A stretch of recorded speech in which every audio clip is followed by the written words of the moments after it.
Title, 28. Penalty of hunting while on pilgrimage. 1. Narrated Abdullah bin Abu Qatada, my father set out, for Mecca, in the year of Al-Hudaybiyah, and his companions assumed ihram, but he did not. At that time the Prophet was informed that an enemy wanted to attack him, so the Prophet proceeded onwards. While my father was among his companions, some of them laughed among themselves. My father said, I looked up and saw an onager. I attacked, stabbed and caught it. I then sought my companions' help but they refused to help me. Later, we all ate its meat. We were afraid that we might be left behind, separated, from the Prophet, so I went in search of the Prophet, and made my horse to run at a galloping speed at times and let it go slow at an ordinary speed at other times till I met a man from the tribe of Bani Ghifar at midnight. I asked him, Where did you leave the Prophet? He replied, I left him at Tahan and he had the intention of having the midday rest at Az-Suqyah. I followed the trace and joined the Prophet, and said, O Allah's Messenger! Your people, companions, send you their compliments, and ask for Allah's blessings upon you. They are afraid lest they may be left behind, so please wait for them. I added, O Allah's Messenger! I hunted an onager and some of its meat is with me. The Prophet told the people to eat it though all of them were in the state of ihram. 2. Narrated Abdullah bin Abu Qatada that his father said, We proceeded with the Prophet, in the year of Al-Hudaybiyah and his companions assumed ihram but I did not. We were informed that some enemies were at Gaika and so we went on towards them. My companions saw an onager and some of them started laughing among themselves. I looked and saw it. I chased it with my horse and stabbed and caught it. I wanted some help from my companions but they refused. I slaughtered it all alone. We all ate from it, for example its meat. Then I followed Allah's Messenger, lest we should be left behind. At times I urged my horse to run at a galloping speed and at other times at an ordinary slow speed. On the way I met a man from the tribe of Bani Ghifar at midnight. I asked him where he had left Allah's Messenger. The man replied that he had left the Prophet, at a place called Tahan and he had the intention of having the midday rest at Az-Suqyah. So, I followed Allah's Messenger, till I reached him and said, O Allah's Messenger! I have been sent by my companions who send you their greetings and compliments and ask for Allah's mercy and blessings upon you. They were afraid lest the enemy might intervene between you and them, so please wait for them. So he did. Then I said, O Allah's Messenger! We have hunted an onager and have some of it, for example its meat, left over. Allah's Messenger told his companions to eat the meat although all of them were in a state of ihram. 3. Narrated Abu Qatada, we were in the company of the Prophet, at a place called Al-Kaha, which is at a distance of 3 stages of journey from Medina. Abu Qatada narrated through another group of narrators, we were in the company of the Prophet, at a place called Al-Kaha and some of us had assumed ihram while the others had not. I noticed that some of my companions were watching something, so I looked up and saw an onager. I rode my horse and took the spear and whip, but my whip fell down, and I asked them to pick it up for me, but they said, We will not help you by any means as we are in a state of ihram. So, I picked up the whip myself and attacked the onager from behind a hillock and slaughtered it and brought it to my companions. Some of them said, Eat it. While some others said, Do not eat it. So, I went to the Prophet, who was ahead of us and asked him about it. He replied, Eat it as it is halal, for example it is legal to eat it. 4. Narrated Abdullah bin Abu Qatada that his father had told him that Allah's Messenger set out for Hajj and so did his companions. He sent a batch of his companions by another route and Abu Qatada was one of them. The Prophet said to them, Proceed along the seashore till we meet all together. So, they took the route of the seashore, and when they started all of them assumed ihram except Abu Qatada. While they were proceeding on, his companions saw a group of onagers. Abu Qatada chased the onagers and attacked and wounded a sheanager. They got down and ate some of its meat and said to each other, How do we eat the meat of the game while we are in a state of ihram? So, they carried the rest of the Shionagers' meat, and when they met Allah's messenger, they asked, saying, O Allah's messenger. We assumed ihram with the exception of Abu Qatada, and we saw a group of onagers. Abu Qatada attacked them and wounded a Shionager from them. Then we got down and ate from its meat. Later, we said to each other, how do we eat the meat of the game and we are in a state of ihram? So, we carried the rest of its meat. The Prophet asked, did any one of you order Abu Qatada to attack it or point at it? They replied in the negative. He said, then eat what is left of its meat. 5. Narrated Abdullah bin Abbas from As-Sabi bin Jathama al-Laythi that the latter presented an onager to Allah's messenger, while he was at Al-Abwa or at Wad Dan, and he refused it. On noticing the signs of some unpleasant feeling of disappointment on his, As-Sab's, face, the Prophet said to him, I have only returned it because I am Murim. 6. Narrated Abdullah bin Umar, Allah's messenger, said, it is not sinful of a Murim to kill 5 kinds of animals. 7. One of the wives of the Prophet, narrated, the Prophet, said, a Murim can kill 5 kinds of animals. 8. Narrated Hafsa, Allah's messenger, said, it is not sinful, of a Murim, to kill 5 kinds of animals, namely, the crow, the kite, the mouse, the scorpion and the rabid dog. 9. Narrated Aisha, Allah's messenger, said, 5 kinds of animals are harmful and could be killed in the haram, sanctuary. These are, the crow, the kite, the scorpion, the mouse and the rabid dog. 10. Narrated Abdullah while we were in the company of the Prophet, in a cave at Mina, when Surat wal Mursalat were revealed and he recited it and I heard it, directly, from his mouth as soon as he recited its revelation. Suddenly a snake sprang at us and the Prophet said, ordered us, kill it. We ran to kill it but it escaped quickly. The Prophet said, it has escaped your evil and you too have escaped its evil. 11. Narrated Aisha the wife of the Prophet, Allah's messenger, called the salamander a bad animal, but I did not hear him ordering it to be killed. 12. Narrated Said bin Abu Said al-Makburi, Abu Shurayh, al-Adawi said that he had said to Amr bin Said when he was sending the troops to Mecca, to fight Abdullah bin Az-Zubair, O chief. Allow me to tell you what Allah's messenger said on the day following the conquest of Mecca. My ears heard that and my heart understood it thoroughly and I saw with my own eyes the Prophet, when he, after glorifying and praising Allah, started saying, Allah, not the people, made Mecca a sanctuary, so anybody who has belief in Allah and the last day should neither shed blood in it, nor should he cut down its trees. If anybody tells, argues, that fighting in it is permissible on the basis that Allah's messenger did fight in Mecca, say to him, Allah allowed his apostle and did not allow you. Allah allowed me only for a few hours on that day, of the conquest, and today its sanctity is valid as it was before. So, those who are present should inform those who are absent, concerning this fact. Abu Shurayh was asked, what did Amr reply?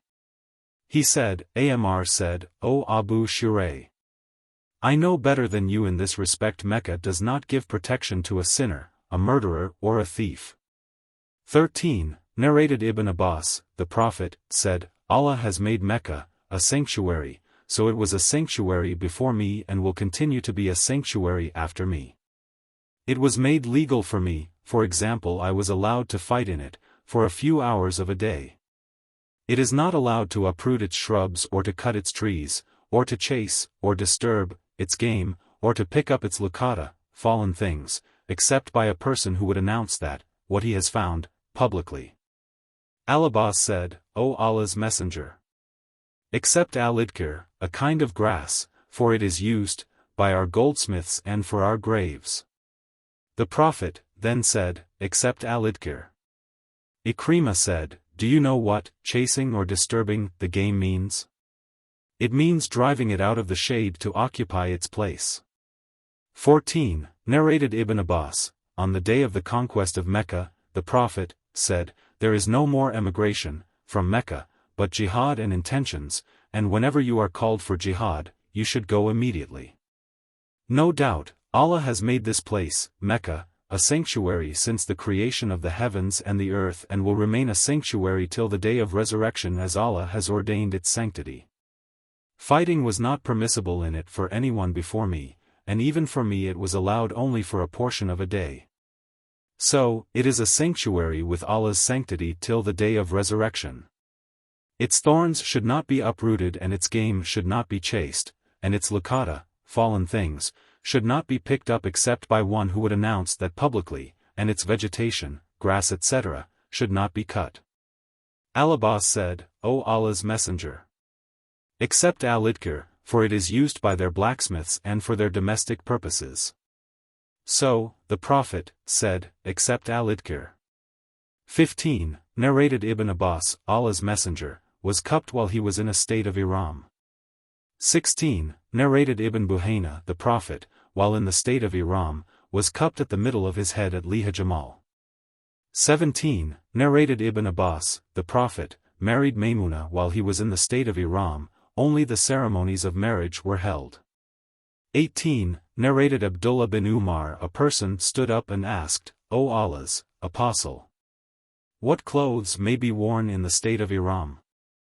The Prophet replied, do not wear a shirt or trousers, or any headgear, e.g. a turban, or a hooded cloak, but if somebody has no shoes he can wear leather stockings provided they are cut short off the ankles, and also, do not wear anything perfumed with wars or saffron, and the marima, a woman in the state of ihram, should not cover her face, or wear gloves.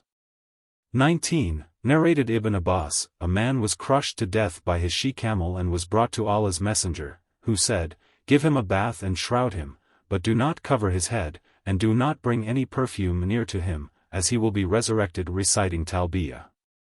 20. Narrated Abdullah bin Hunayn, Abdullah bin Al-Abbas and Al-Maswar bin Makrama differed at Al-Abwa. Ibn Abbas said that a muhrim could wash his head, while Al-Maswar maintained that he should not do so. Abdullah bin Abbas sent me to Abu Ayyub al-Ansari and I found him bathing between the two wooden posts of the well, and was screened with a sheet of cloth. I greeted him and he asked who I was. I replied, I am Abdullah bin Hunayn and I have been sent to you by Ibn Abbas to ask you how Allah's Messenger used to wash his head while in the state of ihram. Abu Ayyub al-Ansari caught hold of the sheet of cloth and lowered it till his head appeared before me, and then told somebody to pour water on his head. He poured water on his head, and he, Abu Ayyub, rubbed his head with his hands by bringing them from back to front and from front to back and said, I saw the Prophet doing like this. 21. Narrated Ibn Abbas, I heard the Prophet delivering a sermon at Arafat saying, if a muhrim does not find slippers, he could wear cuffs, socks made from thick fabric or leather, but he has to cut short the cuffs below the ankles, and if he does not find an izar, a waist sheet for wrapping the lower half of the body, he could wear trousers. 22. Narrated Abdullah, Allah's Messenger, was asked what sort of clothes a muhrim should wear. He replied, he should not wear a shirt, turbans, trousers, a hooded cloak, or a dress perfumed with saffron or wars, and if slippers are not available he can wear cuffs, socks made from thick fabric or leather, but he should cut them so that they reach below the ankles. 23. Narrated Ibn Abbas, the Prophet, delivered a sermon at Arafat and said, whoever does not get an izar can wear trousers, and whoever cannot get a pair of shoes can wear cuffs, socks made from thick fabric or leather. 24. Narrated Al-Bara, the Prophet, assumed ihram for Umrah in the month of Dhul Qa'dah, but the pagan people of Mecca refused to admit him into Mecca till he agreed on the condition that he would not bring into Mecca any arms but sheathed. 25. Narrated Ibn Abbas, the Prophet, fixed Dhul Hulayfa as the miqat, the place for assuming ihram, for the people of Medina, and Karan al-Manazil for the people of Najd, and Yalamlam for the people of Yemen. These mawaqit are for those people and also for those who come through these mawaqit, from places other than the above mentioned, with the intention of performing Hajj and Umrah. And those living inside these mawaqit can assume ihram from the place where they start, even the people of Mecca can assume ihram from Mecca. 26. Narrated Anas bin Malik, Allah's Messenger, entered Mecca in the year of its conquest wearing an Arabian helmet on his head, and when the Prophet took it off, a person came and said, Ibn Khattal is holding the covering of the Kaaba, taking refuge in the Kaaba. The Prophet said, "Kill him." 27. Narrated Yali, while I was with Allah's Messenger, there came to him a man wearing a cloak having a trace of yellowish perfume or a similar thing on it. Umar used to say to me, "Would you like to see the Prophet, at the time when he is inspired divinely?" So, it happened that he was inspired, then, and when the inspiration was over, the Prophet said to that man, "Do in your Umrah the same as you do in your Hajj." 28. A man bit the hand of another man, but in that process the latter broke one incisor tooth of the former, and the Prophet forgave the latter. 29. Narrated Ibn Abbas, while a man was standing with the Prophet at Arafat, he fell from his mount and his neck was crushed by it. The Prophet said, "Wash the deceased with water and sidr and shroud him in 2 pieces of cloth, and neither perfume him nor cover his head, for Allah will resurrect him on the day of resurrection and he will be reciting Talbiyah."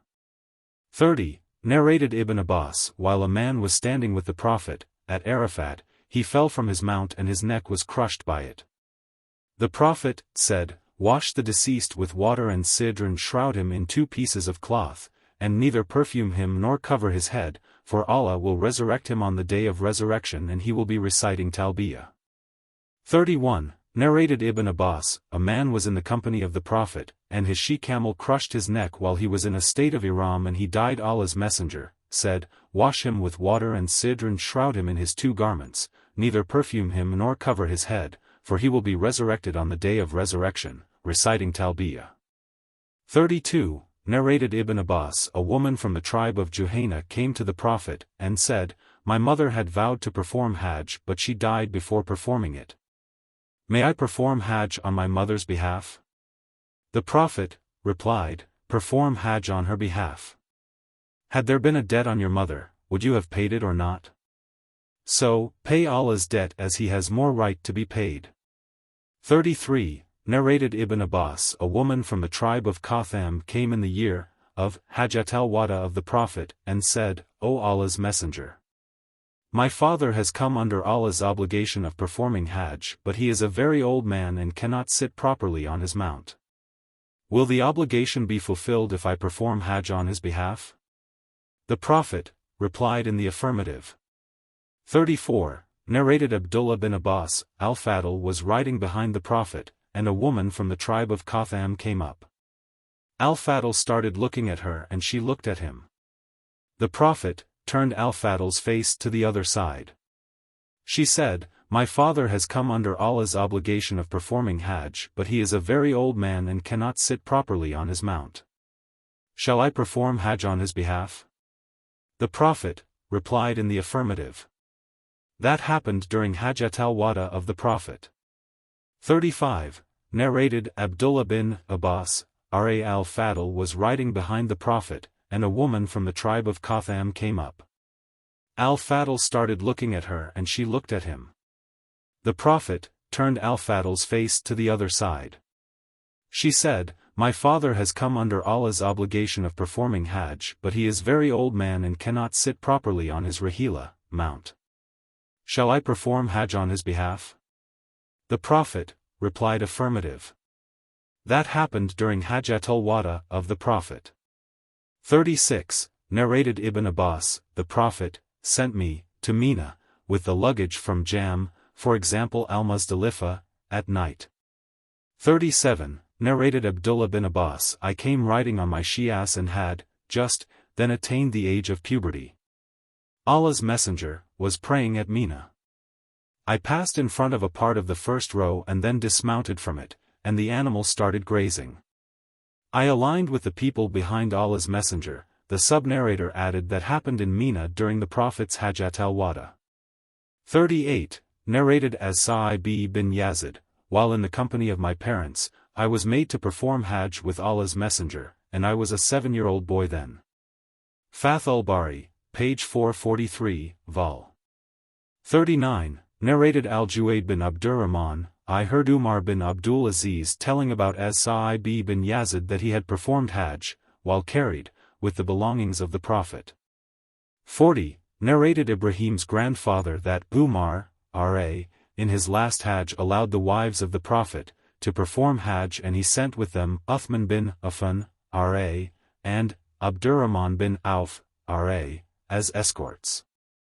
41. Narrated Aisha, mother of the faithful believers, I said, O Allah's Messenger, shouldn't we participate in holy battles and jihad along with you? He replied, the best and the most superior jihad, for women, is Hajj, which is accepted by Allah. Aisha added, ever since I heard that from Allah's Messenger, I have determined not to miss Hajj. 42. Narrated Ibn Abbas, the Prophet, said, a woman should not travel except with a dhu mahram, her husband or a man with whom that woman cannot marry at all according to the Islamic jurisprudence, and no man may visit her except in the presence of a dhu mahram. A man got up and said, O Allah's Messenger, I intend to go to such and such an army, and my wife wants to perform Hajj. The Prophet said to him, go along with her to Hajj. 43. Narrated Ibn Abbas, when the Prophet returned after performing his Hajj, he asked Sinan al-Ansari, what did forbid you to perform Hajj? She replied, father of so-and-so, for example her husband, had 2 camels and he performed Hajj on one of them, and the second is used for the irrigation of our land. The Prophet said to her, perform Umrah in the month of Ramadan, as it is equivalent to Hajj or Hajj with me, in reward. 44. Narrated Qaza'a, the slave of Ziyad Bu said, who participated in 12 Ghazawat with the Prophet, said, I heard 4 things from Allah's Messenger, or I narrate them from the Prophet, which won my admiration and appreciation. They are, 1. No lady should travel without her husband or without a dhu mahram for a 2 days' journey. 2. No fasting is permissible on 2 days of Eid al-Fitr and Eid al-Adha. 3. No prayer may be offered, after 2 prayers, after the Asr prayer till the sun set and after the morning prayer till the sun rises. 4. Not to travel, for visiting, except for 3 mosques, Masjid al-Haram, in Mecca, my mosque, in Medina, and Masjid al-Aqsa, in Jerusalem. 45. Narrated Anas, the Prophet, saw an old man walking, supported by his 2 sons, and asked about him. The people informed him that he had vowed to go on foot to the Kaaba. He said, Allah is not in need of this old man's torturing himself, and ordered him to ride. 46. Narrated Uqba bin Amir, my sister vowed to go on foot to the Kaaba, and she asked me to take the verdict of the Prophet about it. So I did, and the Prophet said, she should walk and also should ride. Narrated Abulkair from Uqba as above,